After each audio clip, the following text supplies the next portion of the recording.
tal? ¿Cómo están? Muy buenos días, oyentes de Radio Carlos Palenque. Buen provecho a los televidentes de Palenque TV y también muy buenas noches a quienes en viernes no han salido a entretenerse, a divertirse o a hacer el viernes de soltero y han decidido quedarse. Nos tocaría entonces una responsabilidad infinita para intentar hacerle un viernes medianamente atractivo que valga la pena haberse quedado en casa. Aunque dicen que nuestra programación es siempre la mejor excusa para quedarse en camita. El día de hoy nos tomamos un tiempito para hablar de psicología, de temáticas básicas que atañen pues a todos los seres humanos. Nosotros tenemos por sobre todo una psiquis a partir de la cual nos comportamos, actuamos, generamos fenómenos sociales. Todo es a partir del individuo, de este ser que soy yo, que es usted, del humano, de esa persona. Y los psicólogos, psiquiatras, tienen pues la especialidad de trabajar en estas personas, en estas cogniciones, en el cerebro humano. Doy la más cordial bienvenida desde México, llega directo, órale, ya no más, está con nosotros Julio Bombacano, nuestro psiquiatra de cabecera. ¿Qué hubo, Julio? Órale. Gracias, Vero. ¿Cómo te fue México? Muy bien, muy bien. Más bien que no me agarró el famoso huracán porque no llegó. Pero no llegó, sí, pero bien. Tenían mucho miedo de que llegue, ¿no? Claro, y llegaba justo al lugar donde fui al congresito en Puerto Vallarta. Y estaba espectacular porque la gente preparada y todo. Bueno, pero muy bien. No pasó nada. No pasó nada, llegó un viento. Y nada más. ¿Congreso de qué era? Era un congreso mundial, el cuarto de psiquiatría cultural. Tema interesantísimo porque hoy, gracias a Dios, en el siglo XXI estamos cambiando un poquito paradigmas, sobre todo en medicina occidental. Temas como espiritualidad, migraciones, desastres, traumas, son los que están en boga, y ese era el Congreso Mundial de eso. Qué interesante, qué bueno que hayas estado allá porque nos traes novedades, me imagino calientitas de estas nuevas investigaciones que se han ido generando en la ruptura de paradigmas, porque desafortunadamente a veces la ciencia nos ha encerrado y no nos ha permitido ver con otro tipo de ojos. Qué bien, bienvenido a La Paz, mi querido Julio. Y claro, no podía faltar en nuestro panel un psicólogo cognitivo-comportamental, Ramiro Balda está con nosotros. Ramiro, querido, bienvenido también. Gracias, Vero, y bienvenido otra vez, Julio, a tu país. Y bueno, siempre es un gusto estar aquí. Nosotros, mientras Julio no estaba, habíamos hablado de algo novedosísimo la semana pasada que sucedió, que fue el hecho de que la marihuana se había aprobado en México, generando una jurisprudencia, diría yo, para que de aquí en adelante todos puedan pedir que de forma recreativa se les autorice a consumir marihuana. La pregunta del millón es ¿cómo cayó esta noticia en México? ¿Cómo funciona la cabeza de los mexicanos a partir de esto? Cuéntame, por favor, Julio, ya que has estado tan cerca en el lugar. De hecho, fue uno de los temas, claro, que estaban comentando. Me imagino. Lo haremos más global en todo el mundo, porque es la tendencia actualmente, ¿verdad?, que se está legalizando el cannabis. Todas las sociedades de psiquiatría, sin excepción, están presentando pues argumentaciones en contra de aquello. En contra. Ay, qué suerte. Yo estaba abriendo los ojos y mirándolo a Ramiro porque pensé que ibas a decir a favor. No. En contra. ¿Por qué? Por dos razones. Lo que sucede es que tradicionalmente la marihuana ha sido asociada como una droga, entre comillas, o sustancia blanda. Correcto. Es decir, que mucha gente la puede utilizar y no existe mayor peligro. Lo que sabemos a partir de todos los nuevos conocimientos en neurociencia, es que es una de las drogas potencialmente más nocivas para el ser humano, por dos razones. A ver. De hecho, la marihuana que se está utilizando y consumiendo hoy en día no es la misma que hace 20 años. Eso es lo que comentaba Ramiro justamente. Sí, hoy hablamos de marihuana hidroponizada, etcétera. Para decirlo en fácil, que está mucho más potenciada. Correcto. Y lo que se está observando ya desde hace una década atrás son síndromes amotivacionales, síndromes esquizoides, algunas ideas paranoicas, etcétera, que ya están mostrando que se está llegando a trastornos de salud mental y psiquiátricos. Es por eso que hay un contramovimiento, como te decía, en todo el mundo, a nivel de las sociedades. En Argentina está pasando, en Uruguay, en México también, que se está representando ante los gobiernos y parlamentos que se vaya revisando el tema, porque una cosa definitivamente es un uso recreacional, pero otra cosa es un uso adictivo. Lo que pasa es que la línea es tan pequeña Exacto. que cuando tú crees que estás haciendo un uso recreacional, mañana ya puedes ser adicto. Y nadie te avisa, ni nadie te dice, oye, solo hasta aquí, y desde mañana puede que seas nadie. Y la línea es tan frágil que desgraciadamente gente que lo usaba, probablemente como solamente un momento lúdico, recreacional, en este momento se encuentra totalmente enganchada. Yo quiero entender, y en eso tú eres el especialista como cognitivo comportamental, Ramiro, ¿por qué la gente recurre a las drogas? En psicología entendemos y estudiamos que es por evasión, por temor a confrontar la vida, pero igual no pasa que después de que consumen luego de nuevo vuelven a la realidad. ¿Por qué la gente decide drogarse, salir de la realidad para su cotidianidad? Bueno, hay varios elementos, A ver. ¿no? El análisis lo tenemos que hacer a nivel no solamente individual, sino social. Uy.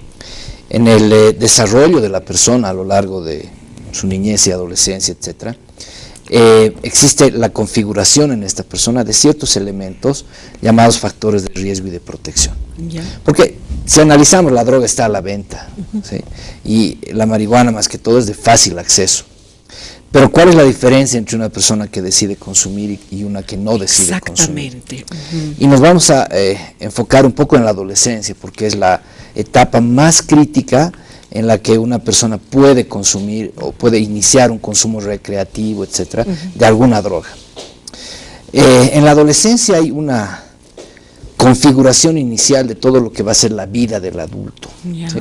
Hay un cuestionamiento de lo que va a ser, de lo que es la sociedad, y hay un cuestionamiento de lo que son las autoridades, los padres, las normas, las reglas, y el adolescente quiere configurar su propia forma de concebir la vida.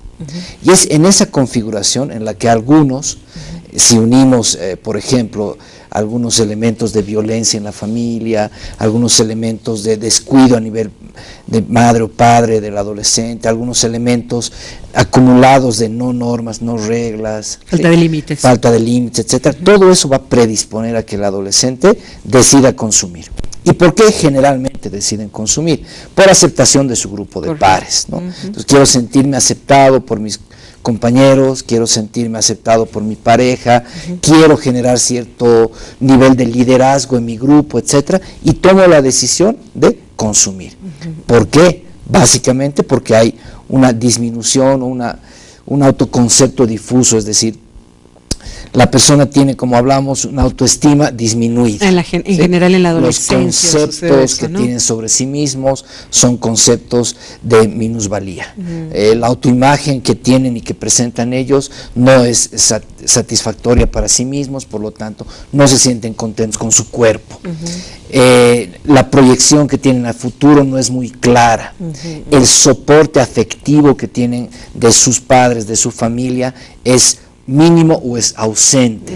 El acompañamiento a grupos de liderazgo donde se consume la droga es muy frecuente, entonces hay una vulnerabilidad que definitivamente sí o sí va a llegar a que esa persona consuma o inicie un consumo recreativo. Okay. Y de la frecuencia de ese consumo recreativo se va convirtiendo en un consumo más frecuente, y de ahí podemos desarrollar una adicción. Ya, una adicción. ¿No? Ahora, y yo identifico igual que tú este tipo de grupo familiar, de esta estructura familiar totalmente indiferente, pero también reconozco que existe el otro grupo que ha generado también jóvenes con problemas de adicción, que son familias estrictas, familias radicales, un padre muy violento, un padre muy exigente, una madre muy exigente, muy crítica, que pareciera también generar un detonante para que los hijos empiecen a consumir. Claro, claro. Sería el otro polo, digamos. No, por supuesto, los extremos no son buenos en ningún caso. Hay un debate hoy en día apasionante que está referido al origen, a la causa de las adicciones. Hay una escuela que está muy de moda que habla que sería un origen biologicista, por ponerlo así. Wow. Y otra, por supuesto, la que conocemos y estamos comentando, ¿no? Temas cognitivos, conductuales, etcétera. Y realmente parece que el tema, si el huevo o la gallina es primero, en este caso es fundamental. Qué fuerte, sí. Claro, lo que sucede es que si hacemos una definición basándonos en la Organización Mundial de la Salud, digamos. Droga es cualquier sustancia, ya sea introducida a tu organismo por cualquier vía, llámese intramuscular, intravenosa, inhalante, lo que sea. Por la boca. Claro, que causa alteraciones en tu sistema nervioso central. Es decir, podríamos dividirlas en las que nos estimulan el sistema nervioso central. Las que nos deprimen. Y las que nos bajan. El hecho es que la humanidad, desde que es humanidad, ha utilizado estas sustancias. Sí, pues. Siempre. Escuchamos a los Sioux que se fumaron la pipa de la paz, ¿no es cierto? Por ¿Y qué había sido? Seguramente era también algún tipo de producto similar a la marihuana, al cannabis, en fin. De hecho, cuando estamos sin pilas, digamos, la gente que está tomando un café, correcto, cafeína, está haciendo una estimulación del sistema nervioso central. Cuando estamos deprimidos y nos comemos un chocolate. Correcto, con el triptófano. Es decir, la pregunta es, ¿por qué ciertas personas desarrollan adicción? Porque hay que hacer una diferencia neta en eso. Una cosa es definitivamente el consumo, no sé si está bien llamado recreacional, porque definitivamente cuando estamos bajos queremos estar más altos, cuando estamos altos queremos bajar, no simplemente es recreacional, pero otra cosa totalmente diferente son patrones adictivos. Y ahí se ha estado viendo en la teoría biologicista que muchas enfermedades de salud mental, depresiones, trastornos de ansiedad, de hecho son las que generan estos consumos adictivos. Claro. Por lo tanto, ahí está el debate, digamos. Y no se puede ver en este momento adicciones sin tomar las dos caras de la moneda, es decir, lo cognitivo-conductual y la base, el sustrato biológico en los pacientes. Claro que sí, que son de hecho las dos caras de la misma moneda, que en todo caso seríamos nosotros los seres humanos. Ahora, este consumo lo que hace en realidad es que nos hace huir de la realidad. Escapamos de un momento real, de una situación. Yo escucho a las personas, a las canciones, ¿no? Bebo para olvidar, ¿no es cierto? Hablas con personas que son adictas y te dicen, sí, es que quiero pasar un buen momento. Y yo me pregunto, ¿la realidad no tiene las cualidades necesarias como para que tengas que buscar otro estado de conciencia? ¿Huye la gente que consume? No necesariamente es huir, ¿no? Todos tenemos problemas, claro, eso es obvio, y todos en nuestra adolescencia y adultez vamos desarrollando estrategias de cómo afrontar estos problemas. Algunas estrategias son efectivas y otras no. Generalmente el consumo de alguna droga, hablando ya desde el punto de vista comportamental, etcétera, se relaciona a una estrategia inadecuada, entre comillas falsa, ¿sí?, de resolver algún problema. Huir puede ser una palabra interesante, pero es más que todo aparente resolución de un problema. ¿Ya? Es tu forma de resolver ese problema. De resolver un malestar individual. Listo, ya lo resolví. Me siento mal conmigo mismo, no quiero sentirme así. Tengo un dolor tan fuerte que no lo puedo tolerar. Por lo tanto, recurro a una estrategia de consumir alguna sustancia y con la aparente resolución del problema, porque mi malestar va a bajar o voy a distorsionar lo que en realidad pasó, etcétera.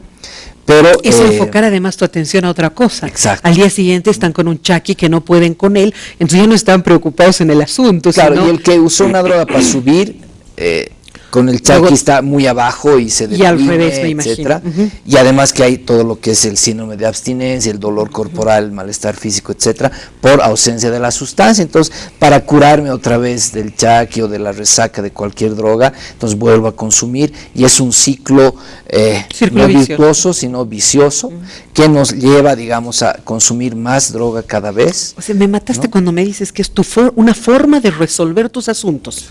Algunos agarramos el toro por las astas, resolvemos el asunto cara a cara, y otros no sé, fuman la marihuana y listo, se olvidan y ya está. Exacto. Pasó.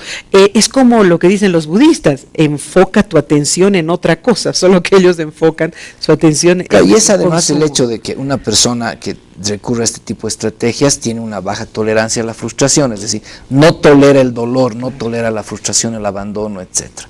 Y además que no hay bagaje cognitivo para poder resolver ese tipo de problemas, ya sea Claro, emocionales, sociales. No lo aprendió en su adolescencia, no lo aprendió en su infancia, probablemente su familia, en vez de encarar los problemas, lo dejaba, no le hablaba más, o la mamá tenía una dificultad y se salía, entonces aprendió desde la primera infancia no a resolver los problemas, sino a alejarse de ellos.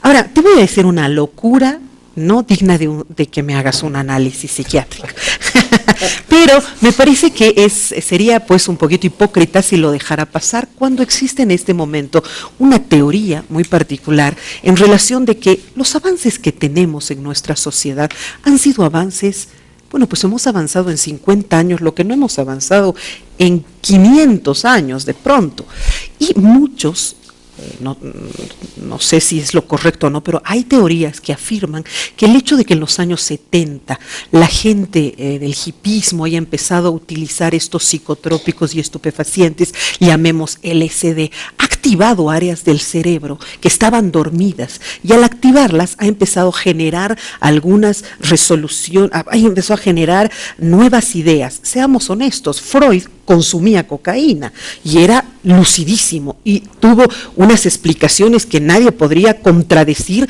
porque así en la lucidez que nosotros tenemos, luego de pensarlo mucho, tiene absoluta razón.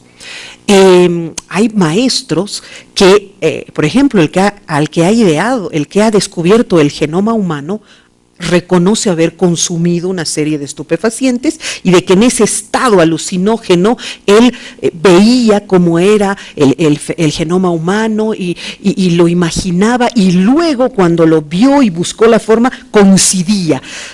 Entonces creo que se dice que hasta el propio que el que hacía predicciones al futuro, ¿cómo era? El Nostradamus consumía una serie de productos previos para poder tener esas visiones. Ahí también hay otro punto teórico que nos puede hacer tambalear. Claro, y estás entrando en un territorio muy interesante. Muy peligrosito, ¿no? No. Interesante. Lo que pasa es que si haces una división de las sustancias, que es complicado hacerla, pero didácticamente. Ya. Habíamos hablado de que hay sustancias que te elevan, otras que te bajan, ¿no? Ajá. Pero hay un tercer grupo de sustancias, justamente las llamadas psicodélicas en los 70s. Claro, psicotrópico, ¿no? Sí, que de hecho lo que hacen es un estado expandido de conciencia. Correcto. Ahí podemos hablar del LSD, podemos hablar de peyote, podemos hablar de mescalina, podemos hablar de ese tipo de sustancias. ¿Qué es eso para que nos entienda la gente? Todas estas etapas se dan en nuestras vidas de manera cotidiana. Cuando vamos a dormir o estamos por despertar, nuestro cerebro entra en un estado que se llama alfa. Si hacemos un electroencefalograma, salen ondas alfa, de ahí viene el famoso estado alfa. Y este es ese estado donde podemos ensoñar, etcétera. Sucede que podemos inducir esos estados alterados de conciencia o expandidos de conciencia, como otros llaman, ya sea con música, ya sea con imágenes, ya sea con sonidos, con lina, podemos hablar de ese tipo de sustancias. ¿Qué es eso para que nos entienda la gente? Todas estas etapas se dan en nuestras vidas de manera cotidiana. Cuando vamos a dormir o estamos por despertar, nuestro cerebro entra en un estado que se llama alfa. Si hacemos un electroencefalograma, salen ondas alfa, de ahí viene el famoso estado alfa. Y este es ese estado donde podemos ensoñar, etcétera.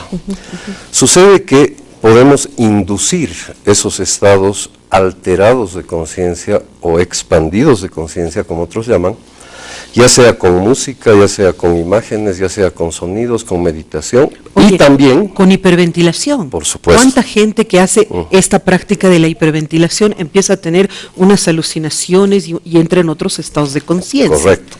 Entonces, cuando entras en ese estado, que es natural, insisto, porque se da cada día, cada noche, en esos momentos de la fase del sueño. Pero cuando lo haces de manera consciente, por supuesto, ingresas a lo que algunos denominan el astral, y ahí tú puedes ver vidas pasadas, futuro, un montón de temas. Rompes la línea del tiempo. Claro. Por ejemplo, las técnicas de hipnosis para aprendizajes rápidos, justamente se basan en eso, porque en ese momento tu cerebro está trabajando desde el hemisferio derecho, es decir, está totalmente integrado con el izquierdo y tienes mucha más capacidad. Recuerdan el caso de Thomas Alva Edison, ¿verdad? Este ñato que era el que inventaba absolutamente todo. ¿Pero cómo lo hacía? Resulta que cada noche, mientras dormía, estaba en alfa, se sobreentiende, le venían las ideas, tenía su libretita, despertaba, las anotaba y seguía durmiendo. Y claro, de ahí viene el famoso foquito. Cuando se te prende el foco, ¿no? La idea brillante.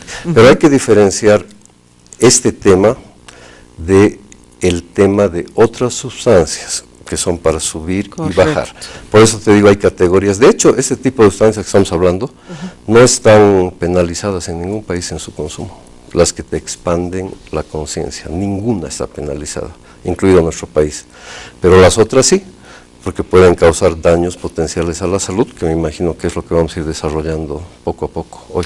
Sin embargo, era importante tomarlo en cuenta, y yo quisiera, para cerrar este bloque, en todo caso, hacer referencia a algo que un importante estudioso e investigador de Harvard definió.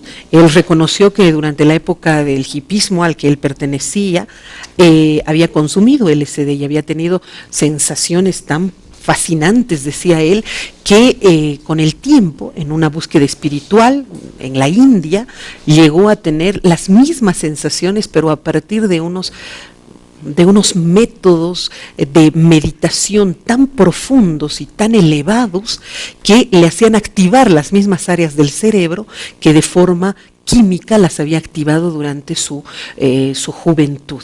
No significa de ninguna manera que esto sea positivo, por el contrario, es decir, genera daños, y eso ya nos explicarás más adelante. Y seguiremos hablando de cuánto daño nos puede generar el hacer eso, ¿no? Querer activar otros estados de conciencia y de querer utilizar otras áreas de nuestro cerebro de manera química y no natural. Ya regresamos.